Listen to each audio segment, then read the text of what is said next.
नमः श्रीवर्धमानाय निर्धूत कलिलात्मने सालोकानां त्रिलोकानां यद्विद्यातर्पणायति यद्विद्यातर्पणायति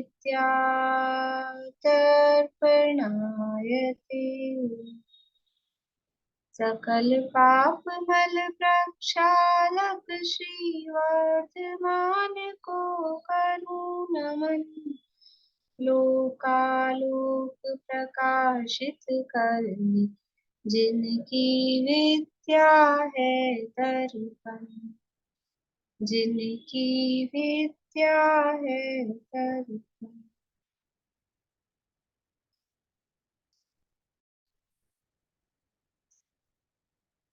रत्नकरण शाखाचार नामक ये ग्रंथ है। आचार्य समंतभद्र स्वामी द्वारा रचित। इसके अंतर्गत 3 अधिकार पूरे होने के बाद में परिशिष्ट दिया गया है। उसमें प्रवचन सार में जो अंगचंद्राचार्य ने 47 में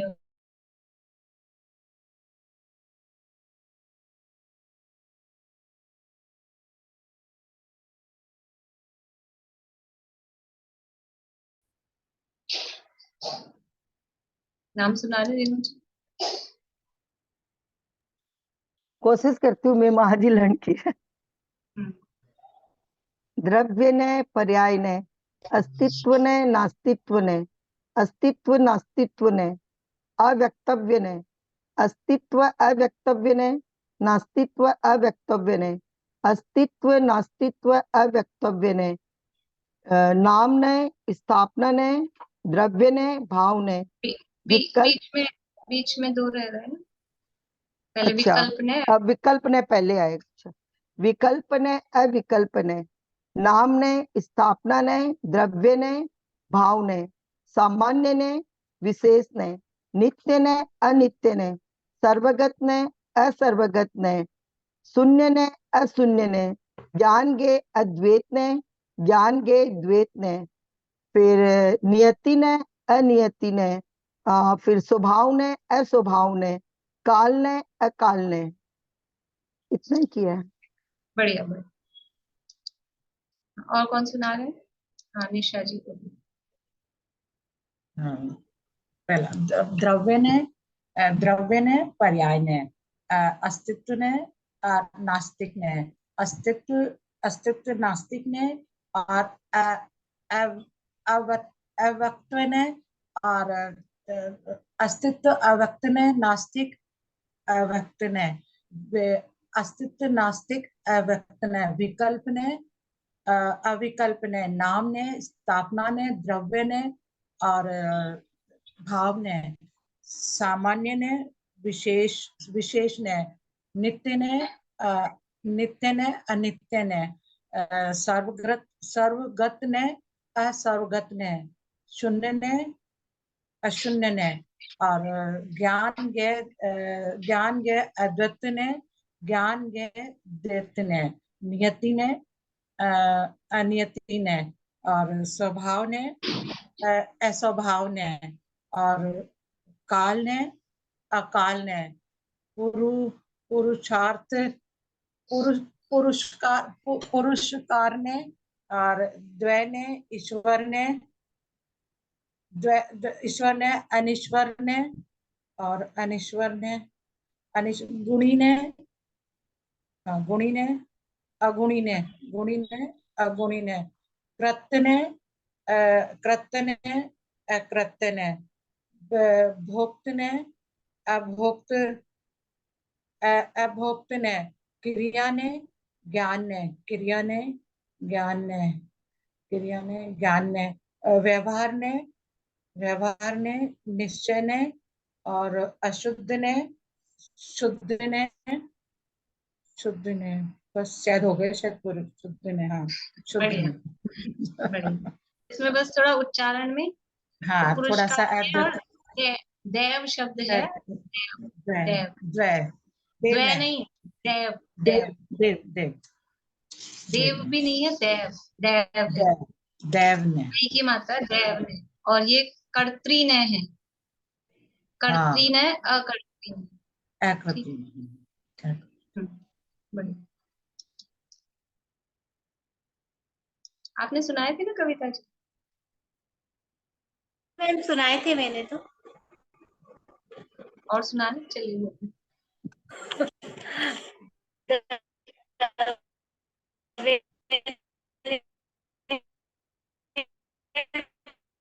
पर्याय ने नहीं, अस्तित्व ने अवक्तव्य ने, अस्तित्व अवक्तव्य ने, नास्तित्व अवक्तव्य ने, उसके बाद में विकल्प ने, अविकल्प ने, नाम द्रव्य भाव, स्थापना ने, सामान्य ने, असामान्य ने, सर्वगत ने, असर्वगत ने, नित्य ने, नित्य ने, सामान्य ने, उसके बाद शून्य, सामान्य ने और असामान्य ने कहाँ है?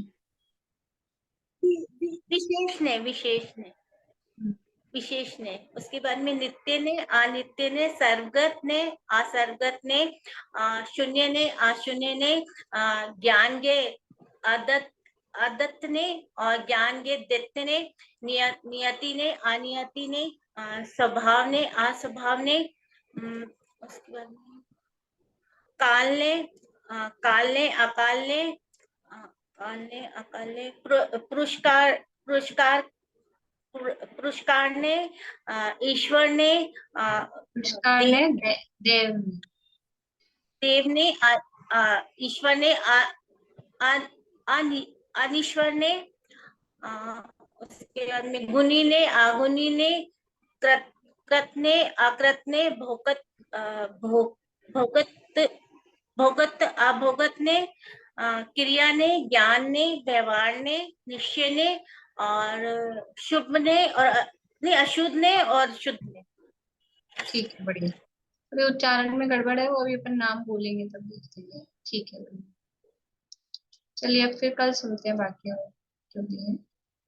थोड़ा जल्दी हाथ खड़ा कर दिया करिए पहले ही, तो जिन लोगों ने नहीं सुना है नंबर आ जाए। देखिए यहाँ अपनी चर्चा 47 न्यायों के संदर्भ में चल रही है, और ये 47 न्याय क्या है कि आत्मा के धर्मों को बताने वाले हैं। इस ये नए हैं, जिस नाम के नए हैं उसी नाम का धर्म आत्मा में है, और उस धर्म को विषय बनाने वाले ये नए हैं। तो प्रारंभ में द्रव्य पर्याय न्याय की बात की, इसके बाद में फिर सप्तभंग से संबंधित 7 न्यायों की बात की, फिर निक्षेपों के संबंध में निक्षेप संबंधी न्यायों की चर्चा थी, और फिर ज्ञान स्वभाव से संबंधित न्यायों की चर्चा थी। इस तरह से ये यहाँ, और अब चलते चलते जो 5 समवाय से संबंधित न्याय हैं, उन समवायों से संबंधित न्यायों की चर्चा यहाँ पर अपनी चल रही है।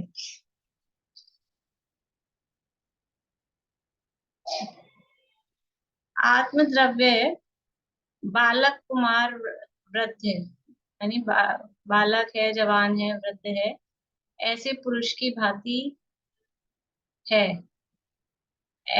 बालक, कुमार और वृद्ध के समान है, और दूसरे नय से केवल पुरुष मात्र है। ये किस नयों में उदाहरण दिए हैं?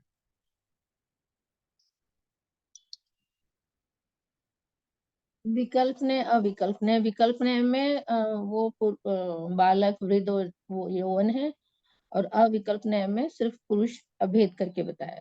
बढ़िया। विकल्प ने और अविकल्प ने, विकल्प का मतलब भेद करके देखना, विकल्प का मतलब अभेद रूप से उसको देखना।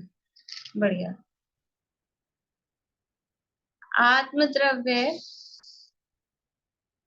हार, माला, कंठी में डोरे के समान व्यापक है, और मोती के समान अव्यापक है। ये किस नय में उदाहरण दिया? सामान्य विशेष न्याय। सामान्य न्याय और विशेष न्याय। सामान्य न्याय से जो हाँ वो डोरा है, वो मोतियों में, सब मोतियों में, माला की सभी मोतियों में व्यापक है, ऐसा है। और विशेष न्याय से वो एक एक मोती की भांति अलग अलग अव्यापक है। नट का उदाहरण कौन से न्याय में दिया? नट का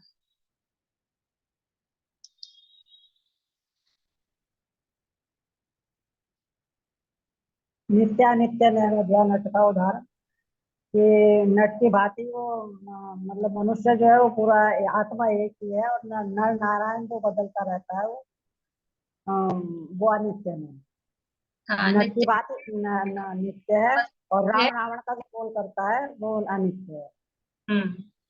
और अनित्य न से राम रावण की भांति अनवस्थाई है, ऐसा। बढ़िया।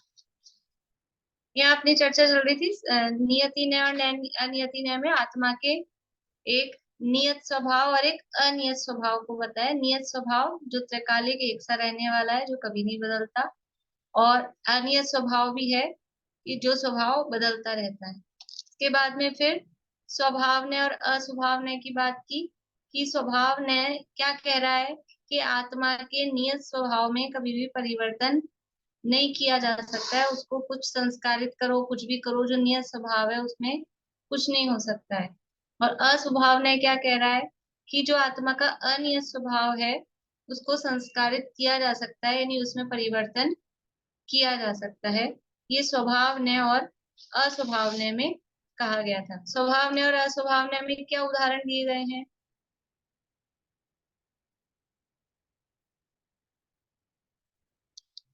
तो ये मनोरमा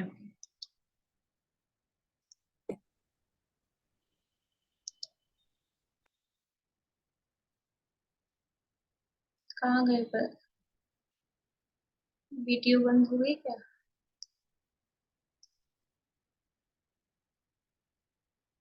हाँ जी, रेखा जी आप बोलिए।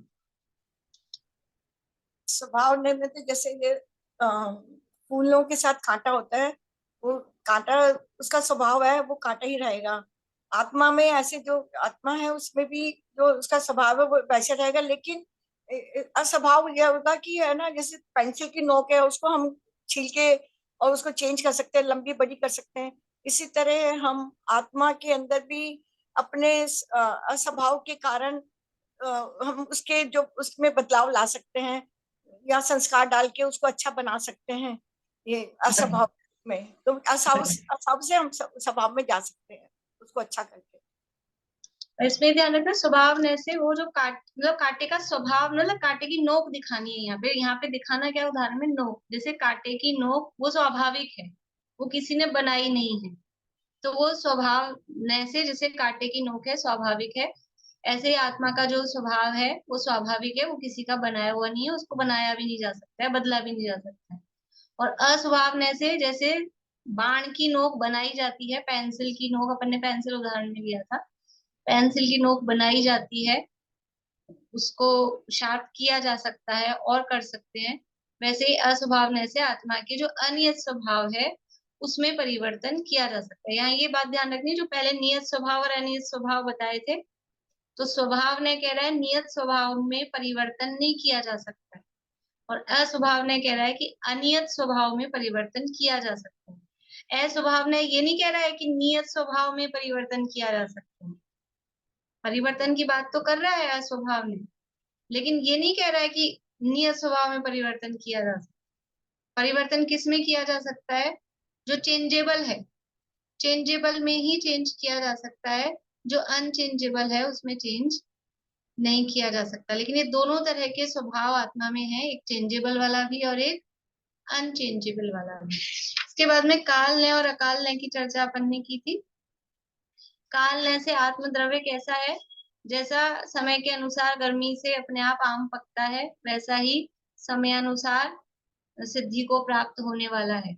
और अकाल ने से कृत्रिम गर्मी से पकाए गए आम की भांति वो पुरुषार्थ पूर्वक या समय पर आधार नहीं, पुरुषार्थ शब्द यहाँ नहीं देकर समय पर आधार नहीं रखने वाली सिद्धि वाला है, क्योंकि अकाल शब्द दिया है ना, तो अकाल मतलब समय पर आधारित नहीं, ऐसा। तो समय पर आधारित नहीं है का मतलब अन्य किसी पे डिपेंडेंट है, अन्य कुछ उसमें मुख्य दिखाई दे रहा है। तो आम का उदाहरण यहाँ दिया गया है कि जिस प्रकार से कुछ आम तो समयानुसार पेड़ पर पकते हैं, ओरिजिनल नेचुरल गर्मी पड़ती है जितनी, ऐसा आप लोगों को भी पता होगा, बोलते भी ऐसा है, जितनी तेज गर्मी पड़ती है उतने आम में मिठास आती है, उतने आम मीठे होते हैं। अभी गर्मी कम पड़ी है तो आम कैसे आ रहे हैं? खट्टे आ रहे हैं, ऐसा होता है। तो नेचुरल गर्मी होती है तो वो आम पकता है मतलब मिठास उसमें आती है। तो नेचुरल टाइम के हिसाब से जो काम हो रहा है, तो आत्म द्रव्य आत्मा की जो सिद्धि मतलब वो सिद्ध दशा की प्राप्ति वो कैसे होगी, अपने टाइम पे होगी कि टाइम पे के हिसाब से नहीं होगी। तो काल से देखेंगे तो टाइम पर ही होगी।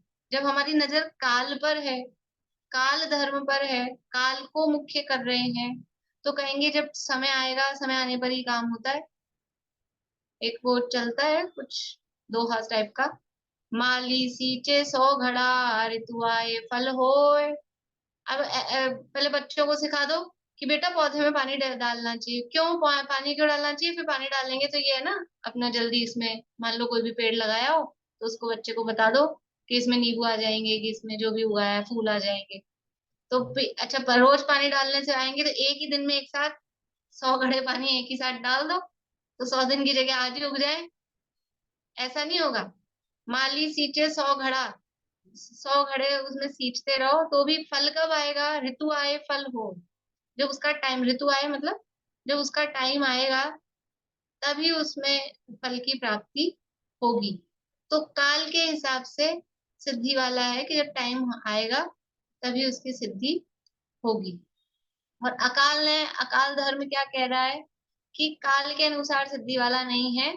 जैसे आम को कृत्रिम गर्मी से कुछ जल्दी भी पका लिया जाता है, तो वैसे ही आत्मा भी अन्य साधनों की अपेक्षा से वो, यहाँ पुरुषार्थ को बता रहे हैं कि वो काल पर आधारित नहीं है। मतलब अब देखो कुछ लोग ऐसे होते हैं ना, हाथ पे हाथ धर के बैठ गए, हाथ पे हाथ धर के बैठ गए मतलब हमारे करने से क्या होगा, जब समय आएगा जब तो मुक जाएंगे। असम्यक दर्शन जब होना होगा, जब होएगा, जब उसका टाइम आएगा तभी तो होगा, अपने करने से क्या होगा। कुछ लोग ऐसा करके बैठ जाएं तो फिर क्या कहेंगे कि नहीं, तुम्हारे करने से होगा, तुम करो, तुम मेहनत करो। जो उपदेश की भाषा होती है वो अकाल वाली भाषा होती है। उपदेश की जो भी भाषा होगी ना वो अकाल वाली भाषा होती है। समझ लो अपने घर में लड़की हो शादी लायक, तो अब जब इसकी टाइम आएगा शादी होने का तब वो हो जाएगी। अब अपन तो बैठे रहो, बैठे रहते हैं कि नहीं, देखते हैं, बात करते हैं, दो चार लोगों से बात करते हैं, सबको कहते हैं, अपने भी नजर जहाँ जाए वहां वही दिमाग में रहता है, देखना है भी लड़का देखना है। तो ये उसकी जो शादी होगी, उसकी जो सगाई होगी वो समय पे होगी कि मतलब अन्य मेहनत करने से होगी, अपने पुरुषार्थ करने से होगी? क्या चीज किस कारण से होगी? मेहनत करने से होगी कि टाइम आने पर होगी? कि होगी तो टाइम आने पर ही, लेकिन उसके लिए उचित मेहनत भी होगी। कोई किसी भी चीज का निषेध नहीं किया जा सकता है। तो ऐसे ही आत्मा की सिद्धि, मोक्ष प्रकाशक में तो पूरा हेडिंग है नवे अधिकार में, मोक्ष की प्राप्ति, पुरुषार्थ पूर्वक मोक्ष प्राप्ति संभव, ऐसा हेडिंग वहां दिया है कि मोक्ष की प्राप्ति काल अवधि आने पर स्वयं होती है कि पुरुषार्थ से होती है, कि निमित्त आदि की मुख्यता से होती है। हाँ, ऐसे प्रश्न उठाए वही 5 समवायों के संबंध से। तो मोक्ष की प्राप्ति पुरुषार्थ पूर्वक स्वकाल में होती है, कि पुरुषार्थ भी होगा। लड़की की शादी होनी है तो हमारा योग्य पुरुषार्थ भी होगा, कुछ ना कुछ हम भी, भले ही बहुत ज्यादा भाग दौड़ इधर उधर चप्पलें नहीं घिसे, लेकिन कुछ ना कुछ किसी से तो बात करेंगे ना। एक यानी इतनी सी तो बात कुछ तो होगी, चाहे आधे घंटे में ही हो जाए। कभी तो ऐसा होता है ना कि बहुत जल्दी में फटाफट हो गया ऐसा, तो वो जो भी कुछ हुआ फटाफट भी, उसमें भी कुछ बात तो हुई होगी ना अपने तरफ से, सामने वालों की तरफ से। तो वो उचित पुरुषार्थ भी होगा। और जब समय आना होता है तो बहुत मेहनत करो, बहुत मेहनत करो, 5 साल बाद होना है काम, आप अभी से चालू कर दो तो वो तो 5 साल बाद होना है तो 5 साल बाद ही होगा। और अभी होना है 5 मिनट बाद, और अभी विचार आया, वो हो जाता है। तो काल आने पर ही होता है, लेकिन उसके लिए योग्य पुरुषार्थ भी होता ही होता है। लेकिन जब हम काल की जब हमको जल्दी से काम हुआ दिखता है, ज्यादा मेहनत उसमें नहीं दिखती है, अन्य समवाय उसमें दिखाई नहीं देते हैं प्रमुख रूप से, तो हम कहते हैं काल को मुख्य कर देते हैं। और जब हमें अन्य समवाय मुख्य दिखते हैं कि या तो पुरुषार्थ अन्य में क्या है मेन, या तो पुरुषार्थ दिखता है, हमारी कोई भाग दौड़ मुख्य दिखती है, या फिर कोई बाहरी निमित्त मुख्य दिखता है। ऐसा तो नहीं ये तो हमने तो कोई खास मेहनत नहीं की थी, लेकिन ये बीच वाले कोई व्यक्ति होते ना, ये बहुत पीछे पड़े, इनका बहुत फोर्स था, इन्होंने बहुत कराया तो इनके कारण हो गई। तो कभी निमित्त मुख्य दिखता है, कभी पुरुषार्थ दिखता है, और जब ये दोनों नहीं दिखते हैं तो फिर काल दिखता है। लेकिन अकाल का मतलब ये नहीं है कि समय से पहले हो जाए। काम हमेशा समय पर ही होता है, जब उसका टाइम आता है तभी होता है। लेकिन जब समय मुख्य दिखता है कि अपने को लगता है इस समय होना था और उस समय हुआ, तो हम काल को मुख्य करते हैं। और जब हमें एक्सपेक्टेशन तो कुछ और होती है कि इसके बहुत देर बाद होना चाहिए था, कि थोड़ा ज्यादा जल्दी होना चाहिए था, लेकिन उस एक्सपेक्टेशन के हिसाब से नहीं होता है, अन्य किसी कारणों से हुआ हुआ दिखता है, तो उसको अकालने से हुआ कहते हैं। तो इस तरह से कालने और अकालने ये दोनों ही धर्म अलग अलग जीवों में नहीं है, एक ही जीव में एक समय में एक साथ ये दोनों धर्म पाए जाते हैं। और मोक्ष के संबंध में, जीव के संबंध में बात चल रही है, तो किसी जीव के लिए कहते हैं इसने अपने काल पे समय आया तो मुक्ति प्राप्त कर ली, और किसी ने अपने पुरुषार्थ से मुक्ति प्राप्त करी, ऐसा उसमें कथन की पद्धति है, कथन किया जाता है। लेकिन काल नहीं है ऐसा नहीं। बोलिए कविता। जैसे पुरुषार्थ से जैसे बोल रहे हैं अपन की काल आएगा तब वो होगा, तो इसमें कर्मों का भी रोल होता है कि कर्म का संक्रमण या वो हो जाता है? कर्म है ना, वो निमित्त में है। 5 समवाय देखे थे, 5 समवाय के नाम बताइए, कल बताए थे। आवाज बंद हो गई, आवाज चालू करिए। सिंपल क्लास अटेंड नहीं कर पाई थी मैं। चलिए बोलिए कविता। स्वभाव, निमित्त, पुरुषार्थ, होनहार, काललब्धि। स्वभाव, पुरुषार्थ, होनहार, काललब्धि और निमित्त, ये 5 समवाय हैं। तो स्वभाव की बात हुई, स्वभाव में और अस्वभाव में। अभी पुरुषार्थ की बात आगे वाले में आने वाली है, पुरुषार्थ और होनहार की। और काललब्धि वाली चर्चा इस कालने और अकालने में है, और निमित्त की चर्चा आगे ईश्वरने और अनीश्वरने में है। तो जो कर्म का उदय उपशम आदि जो भी है वो तो निमित्त है। यहाँ तो अभी पुरुष काल की बात चल रही है, जो भी काम हो रहा है वो स्वकाल में ही हो रहा है। देखो एक बात और कल कही थी कि आम 15 दिन में पकता पेड़ पे रहता, तो और हमने तोड़ के उसको गेहूं में दबा दिया तो 5 दिन में पक गया, तो जल्दी पक गया। तो वो जल्दी हम किस लिए कह रहे हैं कि हमने 15 दिन की एक्सपेक्टेशन की थी, और 15 दिन की जगह वो हमको 5 में मिल गया, तो हमको जल्दी लग रहा है। लेकिन वो 5 भी तो टाइम लगा ना, वो भी तो काल उसका लगा ना। 5 की जगह ऐसे तो नहीं था कि आज ही पक गया, ऐसा नहीं हुआ। तो उसका स्वकाल ये था कि वो 5 ही दिन में पकी। वो जो आम, एक आम तो पेड़ पे टंगा रह गया, और एक आम को तोड़ के गेहूं में डाल दिया, कृत्रिम गर्मी दे दी, तो उसका स्वकाल 15 दिन बाद का ही है, इसका स्वकाल 5 दिन बाद का ही है। जो भी काम होगा वो अपने काल पे ही होगा, टाइम पे ही होगा। लेकिन अब हमारी जो एक्सपेक्टेशन, ये जो अकाल और काल ये जो भी कहे जा रहे हैं, ये हमारी एक्सपेक्टेशन के हिसाब से कहे जाते हैं। इस तरह से अब देखिए आगे, पुरस्कार ने और देव ने। पूछना है रेणु जी कुछ? हो गया? वही आप सेंटेंस लास्ट वाला बोल लेना, वही मेरे को पूछना था। ठीक, देखिए आगे, पुरस्कार ने और देव ने, ये है 32 और 33 नंबर के ने।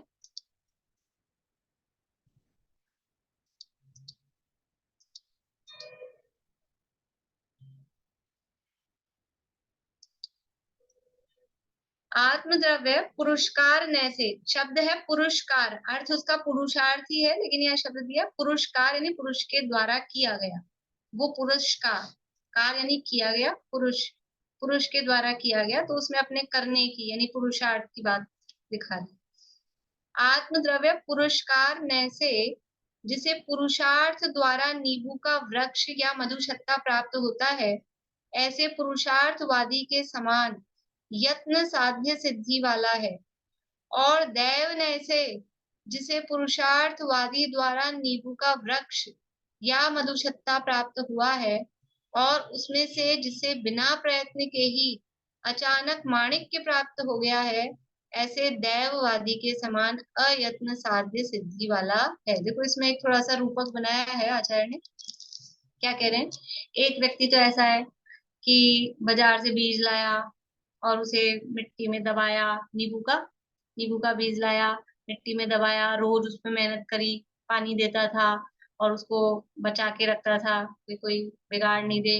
और फिर उसने मेहनत करी, फिर उसको जितने भी दिन में आता है वो नींबू का, समझ लो 6.5 महीने में, तो फिर उसको नींबू का वृक्ष प्राप्त हुआ और उसको नींबू प्राप्त हुए। या मधु छत्ता दिया है, तो मधु छत्ता वाला पता नहीं वो आचार्य वहां जंगल में रहते थे ना, तो वहां मधुमक्खियां और वो दिखते होंगे उनको, और ऐसा करते हुए लोग दिखते होंगे, इसलिए उन्होंने वो भी उदाहरण दे दिया कि मतलब ये होता है ना, आजकल तो चलते ही है इस तरह के व्यवसाय, मतलब मधु पालन, मधुमक्खियों को पालते हैं चला के शहद के लिए। तो किसी ने चला के मधुमक्खियों को पाला, छत्ता लगाया, लगवाया, जो भी कहो, उनके माहौल बनाया कि वो मधुमक्खियां वहां छत्ता बना सके, ऐसा कुछ के। तो किसी ने तो मेहनत करके ये काम किया, अपने तो पेड़ वाला समझ लो। तो किसी ने मेहनत करके पेड़ उगाया, फिर उसको नींबू मिले, एक तो वो व्यक्ति।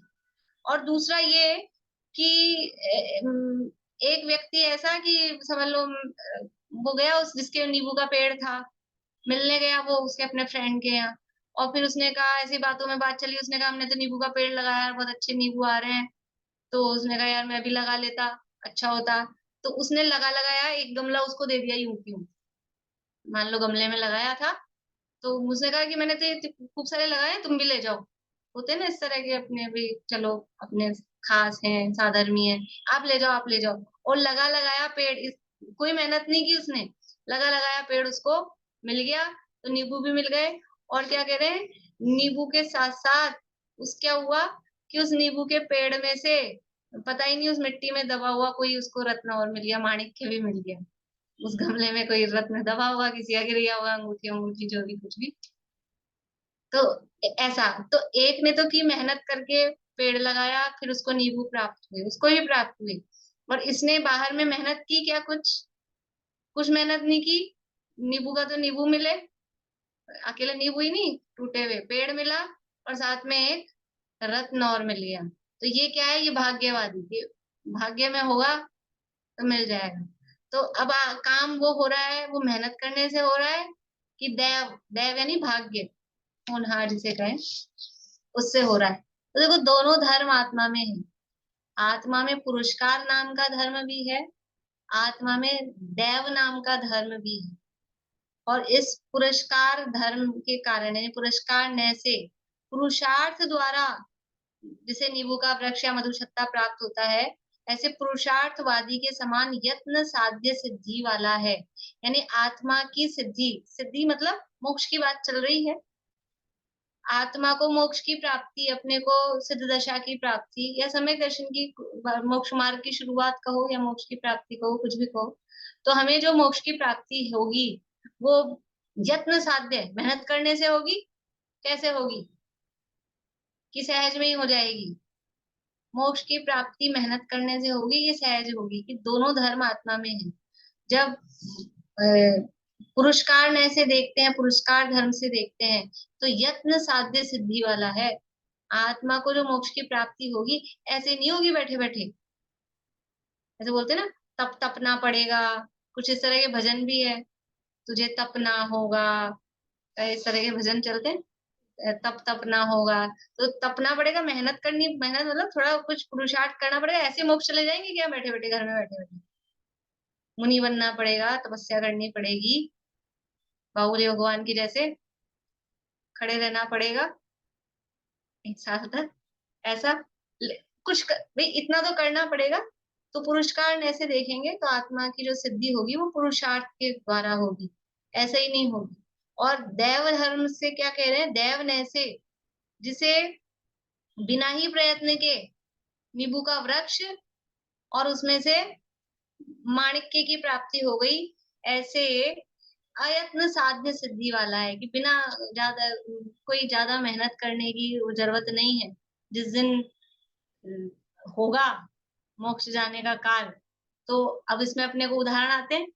एक तो बाहुबली भगवान दिखते हैं, वो पुरुषकार ने बहुत मेहनत करी, उन्होंने खड़े रहे 1 साल तक। और दूसरे कौन दिखते हैं, उनके भाई साहब भरत जी, ये कुछ ही नहीं किया, कुछ ही नहीं किया।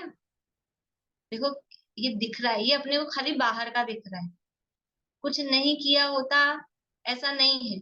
भरत जी भी अगर घर में ही जब तक रहे, भले ही एंड टाइम पे उनका सब काम चटपट हुआ, लेकिन दीक्षा लेने रूप पुरुषार्थ तो हुआ। वो पुरुषार्थ दिखता, हमको लगता है बाहर की उठापटक पुरुषार्थ है। वो आत्मा में जो लीनता अंतर्मुख के लिए जो करनी थी, शपथ श्रेणी योग्य जो पुरुषार्थ, शपथ श्रेणी योग्य जो मेहनत, उतनी एकाग्रता, वो उन्होंने किया नहीं की भरत जी ने। और बाहुबली भी वो जो मेहनत थी ना, वो बाहर से खड़े रहे 1 साल तक दिख रहे हैं अपने को, लेकिन वो मेहनत उनकी नहीं हो पा रही थी असली, कि वो अंतर्मूर्त के लिए वो शपथ श्रेणी चढ़ने योग्य, वो जो एकाग्रता होनी चाहिए, वो उनकी नहीं हो पा रही थी। अब बाहर से लेकिन मेहनत दिख रही है कि साहब 1 साल से खड़े, आदिनाथ 1000 वर्ष तक तपस्या कर रहे हैं, इन्होंने तो और मेहनत करी। तो वो ये बाहर की मेहनत अपने को दिखती है, लेकिन असली पुरुषार्थ का मतलब क्या है, जिससे वो काम हो। तो मोक्ष का असली पुरुषार्थ क्या है, कि वो आत्मा में कंटिन्यूअसली लीनता, रमणता, वो है मोक्ष का असली असली पुरुषार्थ। तो उसके बिना क्या किसी को मुक्ति की प्राप्ति हो सकती है? वो आत्मा में लीनता रूप जो ध्यान है, जो जिससे कर्मों का नाश होता है, उसके बिना क्या किसी को मुक्ति की प्राप्ति हो सकती है? नहीं हो सकती है। लेकिन बाहर में कोई हमको ऐसा दिखता है तो कहते हैं इसने पुरुषार्थ से प्राप्त की, और ऐसा भरत जी जैसे दिखते हैं कि कोई त्याग तपस्या ज्यादा कुछ दिखती नहीं है, इनको तो भाग्य से ही बस फटाफट इनको तो मिल गई, केवल ज्ञान हो गया तुरंत। तो ऐसा भाई हमारे देखने का नजरिया, हम किस धर्म को मुख्य कर रहे हैं। दोनों धर्म आत्मा में है, पुरुषार्थ यानी पुरस्कार धर्म भी है और देव धर्म भी है। अगर जब तक समय नहीं आए या भाग्य नहीं हो, तो कोई कितनी मेहनत करे, होता है क्या काम? समय भी होता है, भाग्य, देव, देव का मतलब कह रहे हैं भाग्य, भाग्य का मतलब है, भाग्य कहलाता है कर्म का उदय प्लस होनहार, अपनी होनहार जिसे कहे, भवितव्यता जिसे कहें, जो अपन पास समवाय में कहते हैं ना, होनहार वाला समवाय, वो देव है। और इसमें साथ में कर्म का उदय रूप निमित्त भी साथ में समझ लो, प्लस कर लो, तो वो कहलाता है भाग्य। भाग्य क्या चीज होती है? भाग्य का मतलब क्या है? भाग्य का मतलब है अपन ऐसे बोलते मेरे भाग्य में होगा, भाग्य में होगा, तो कभी कभी ऐसे बोलते मेरे उदय में होगा। भाग्य की जगह हम कभी कभी ज्यादा हम स्वाध्यायी लोग होते हैं तो वो शब्द क्या बोलते हैं, अपने उदय में होगा, उदय प्रमाण मिलेगा, ऐसा कहते हैं। तो उदय प्रमाण का मतलब भी वही है भाग्य। तो भाग्य मतलब जो कर्म का उदय और साथ में भवितव्य, होनहार जो है वो। तो पुरुषार्थ से हो रहा है कि होनहार, जब होगा जो होगा जैसा होगा, दोनों काम। देखो पुरुषार्थ अपना चलता है, इसलिए शांति निराकुलता के लिए क्या करें कि यथा योग्य योग्य पुरुषार्थ करें, और उसके बाद में आकुलता नहीं करें कि योग्य पुरुषार्थ करने के बाद भी मिलेगा वही, होगा वही, जो होनहार में होगा कि जो भवितव्य में होगा कि जो भाग्य में होगा, जो भी कहो इसके लिए, तब तो रहती है शांति। और वरना जो व्यक्ति बहुत उठापटक करता है, उसको लगता है मैंने बहुत मेहनत की, बहुत पुरुषार्थ किया, और फिर उसको अपने एक्सपेक्टेशन के हिसाब से नहीं मिला, क्योंकि मिलेगा कितना क्या, वो भाग्य के हिसाब से, तो फिर वो आकुलता होती है। तो का पुरुषार्थ भी होता है यथा योग्य, पुरुषार्थ करने का परिणाम आए बिना रहता नहीं भूमिका के अनुसार। कोई भी व्यक्ति ऐसा निठल्ला हो गया रह नहीं सकता, बैठ नहीं सकता, कितना ही अपन सोचो, समझ लो कहीं जा रहे हो बाहर, अभी छुट्टियों के दिन चल रहे हैं ना, कहीं कहीं जा रहे हो सफर में, और कुछ लोग होते हैं लास्ट दिन तक भी तैयारी नहीं करते हैं, हाँ हो जाएगा, रख लेंगे, कर लेंगे। और कुछ लोग होते हैं 15 दिन से सामान जुटाना चालू कर देते हैं। तो अब 15 दिन से जुटाओ और लास्ट मोमेंट पे जुटाओ, सामान रख रखा के निकलेंगे सब, पहुंचेंगे। लेकिन ये है कि वो वो व्यक्ति समझ लो वो आकुल, मतलब जिसको ऐसा रहता है ना कि कैसे होगा, जो 15 दिन से करता है उसको लगता है लास्ट दिन तक भी कुछ नहीं कर रहा है, उसको आकुलता होती है, कैसे करेगा कैसे करेगा कैसे करेगा, उसको आकुलता होती है। तो आकुलता को कम करने के लिए क्या है कि काम होगा, उसमें योग्य पुरुषार्थ भी होगा, थोड़ी देर 2-4 दिन विकल्प भी चलेंगे, और फिर भी कितना ही सोच के रखो ये चक्कू रखना है, ये कैंची रखनी है, और फिर भी क्या होता है, कुछ ना कुछ ऐसी चीजें, सफर में जाते हैं, यात्रा में ऐसी चीजें जरूर भूल जाते हैं कुछ ना कुछ। कभी रस्सी भूल गए, कभी कुछ ऐसा हो जाता है।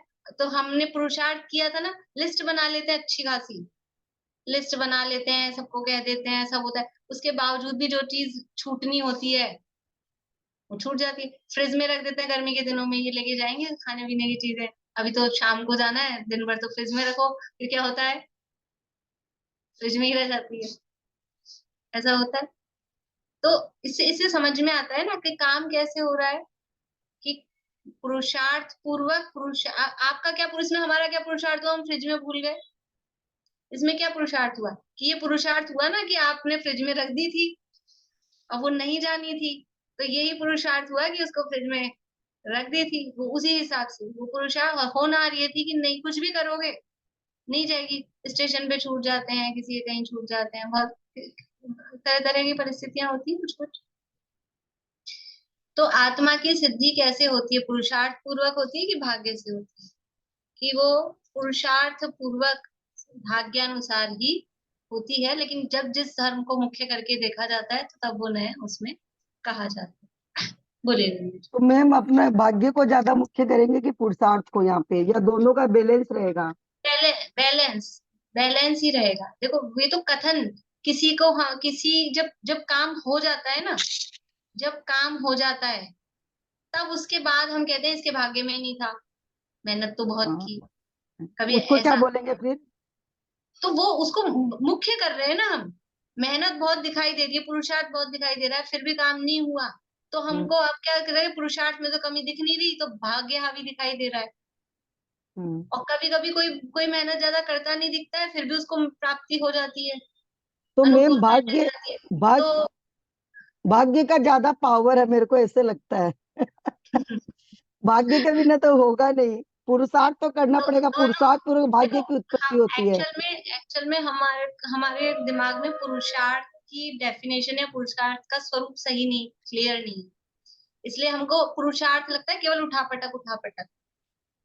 अदरवाइज जो भी काम होता है वो बिना पुरुषार्थ के, क्योंकि समवाय है ना 5, उसमें पुरुषार्थ नाम का एक समवाय है कि नहीं, तो बिना पुरुषार्थ के तो कोई काम होता ही नहीं। लेकिन पुरुषार्थ का मतलब है शक्ति, जो वस्तु परिणमित हो रही है उस वस्तु की अपनी शक्ति, वो उसका पुरुषार्थ है।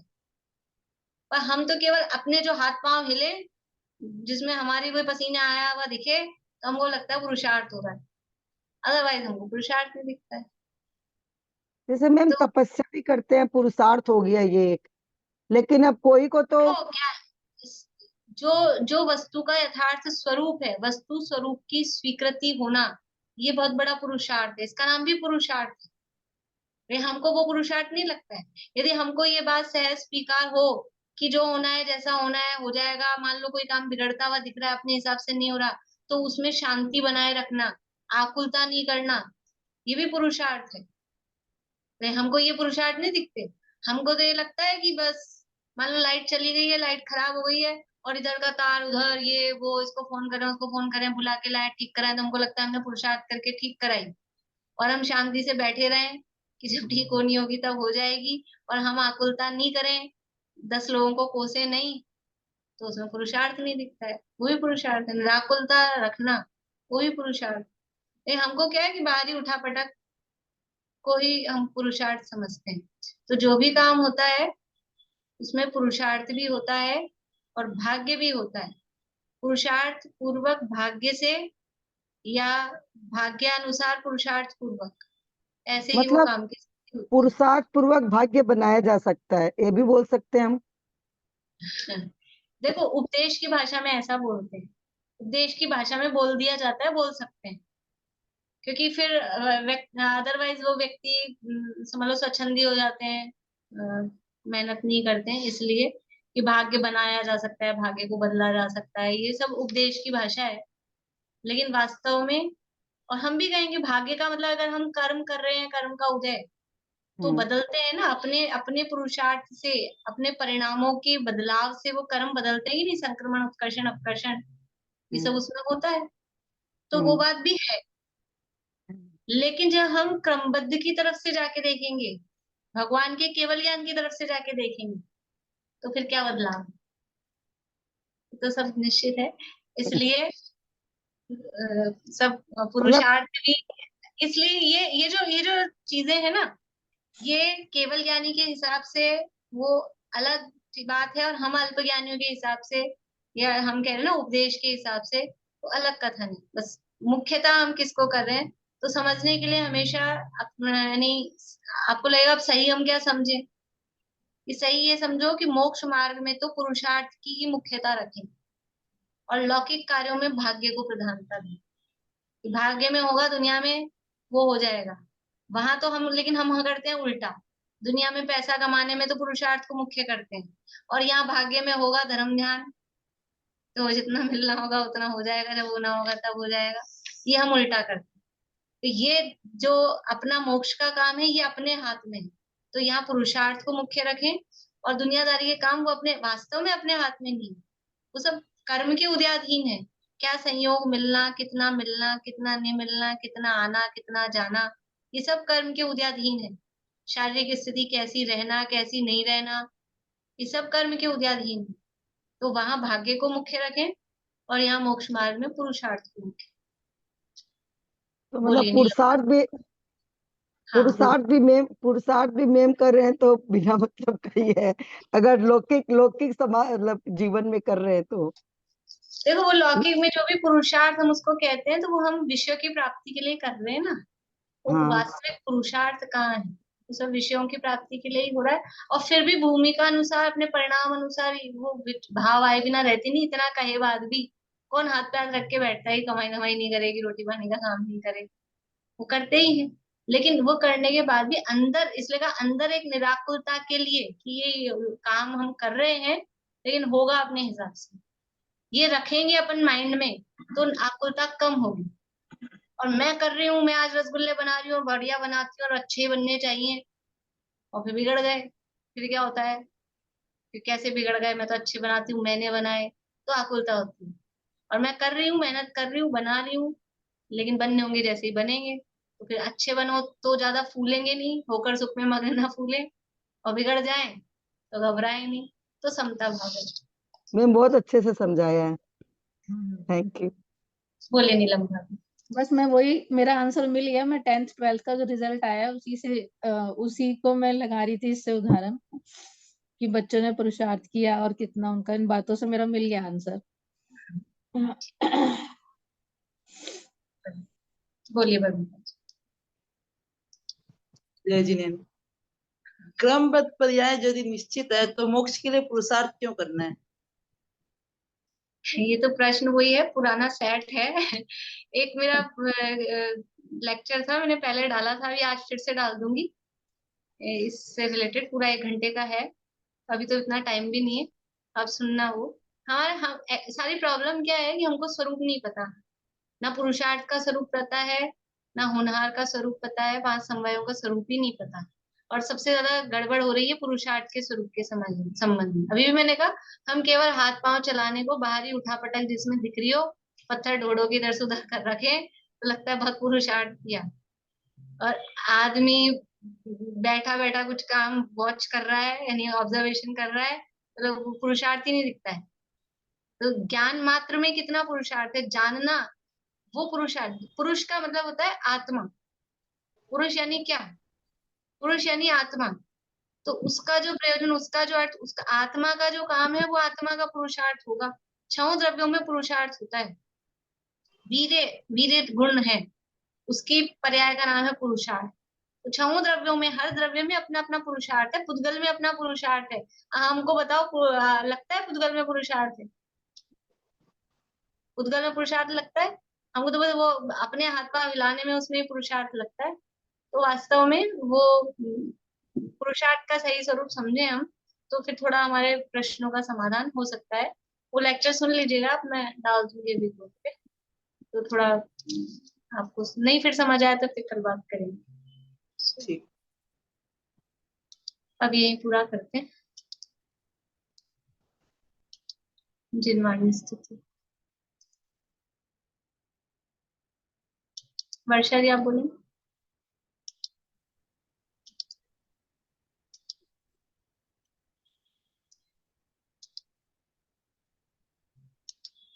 विनाशी पाय जीवन की आज ममता तजी झूठी रहे चाहे अभी जाए सहज जीवन हमारा है नहीं परवाह अब जग की नहीं है चाह शिव पद की अहो परिपूर्ण निष्क्रिय ज्ञानमय जीवन हमारा है अहो चैतन्य आनंदमय सहज जीवन हमारा है अनादि अनंत पर निरपेक्ष ध्रुव जीवन हमारा है